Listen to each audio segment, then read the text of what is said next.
Assalamualaikum warahmatullahi wabarakatuh. Perkenalkan, nama saya Syarifudin Nadia dengan NIM 05061082227414. Dengan dosen pengampu Alif Dian Pratama SH.MH, mata kuliah Pendidikan Keluarga Negara. Nah, bagaimana nih urgensi dan tantangan ketahanan nasional dan bela negara bagi Indonesia dalam membangun komitmen kolektif kebangsaan?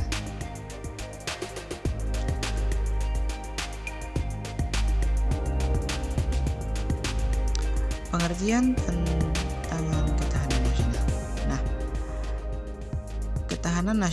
ketahanan nasional merupakan salah satu konsepsi kenegaraan Indonesia. Ketahanan sebuah bangsa pada dasarnya dibutuhkan guna menjamin serta memperkuat kemampuan bangsa yang bersangkutan, baik dalam rangka pertahanan kesatuannya, menghadapi ancaman yang datang maupun mengupayakan sumber daya guna memenuhi kebutuhan hidup. Lanjut, secara etimologi, ketahanan berasal dari kata tahan yang berasal tabah, kuat, dapat menguasai diri, gigih, dan tidak mengenal menyerah. Ketahanan memiliki makna mampu tahan yang kuat menghadapi segala bentuk tahanan dan ancaman yang guna menjamin kelangsungan hidup. Sedangkan kata nasional berasal dari kata nasional yang berasal pengertian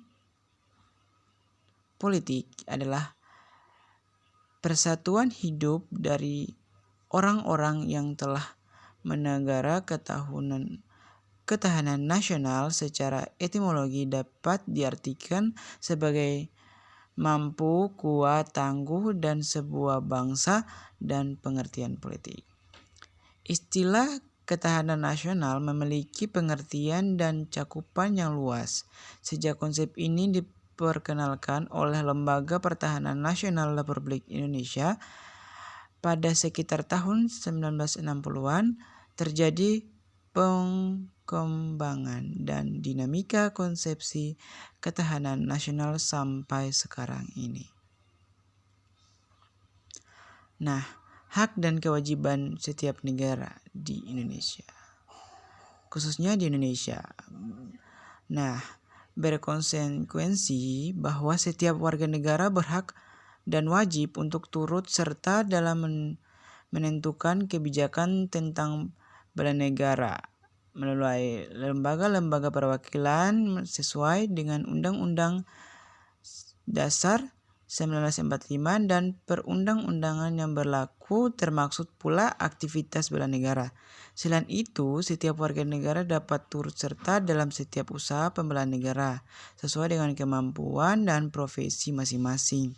Dalam Undang-Undang Nomor 3 Tahun 2002 tentang Pertahanan Negara, Pasal 9 ayat 1 disebutkan bahwa setiap warga negara berhak dan wajib ikut serta dalam upaya bela negara yang diwujudkan dalam penyelenggaraan pertahanan negara.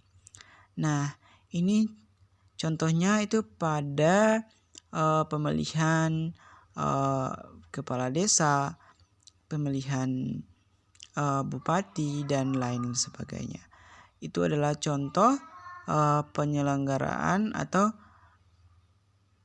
setiap warga negara berhak dan wajib ikut serta dalam upaya bela negara atau gotong royong ya. Oke, ketahanan nasional berlapis, artinya ketahanan nasional sebagai kondisi yang kokoh dan tangguh dari sebuah bangsa tentu tidak terwujud jika tidak dimulai dari ketahanan pada lapisan di bawahnya terwujud, ketahanan pada tingkat nasional. Nah, bermula dari adanya ketahanan diri atau individu, berlanjut pada ketahanan keluarga, ketahanan wilayah, ketahanan regional, lalu berpuncak pada ketahanan nasional. Nah, ini yang dari tadi aku jelaskan bahwa ini contohnya seperti contoh ketahanan nasional berlapis, diantaranya itu ketahanan diri, ketahanan keluarga, ketahanan wilayah, ketahanan regional, ketahanan nasional. Nah, contoh ketahanan nasional berdimensi diantaranya itu ketahanan nasional, ketahanan sosial, ketahanan budaya, ketahanan politik, ketahanan ekonomi, dan ketahanan ideolog. Nah, berikut itu adalah ketahanan nasional. Nah, jadi hak kita dari hak ketaatan kita sendiri ya. Ini ketaatan seperti wilayah itu kan ketahanan kita diri masing-masing. Tidak boleh mengubah dari oleh orang lain. Baiklah, sekian dari video saya. Saya ucapkan terima kasih. Wassalamualaikum warahmatullahi wabarakatuh. Sebelumnya jangan lupa tekan tombol lonceng, subscribe, and comment. Terima kasih.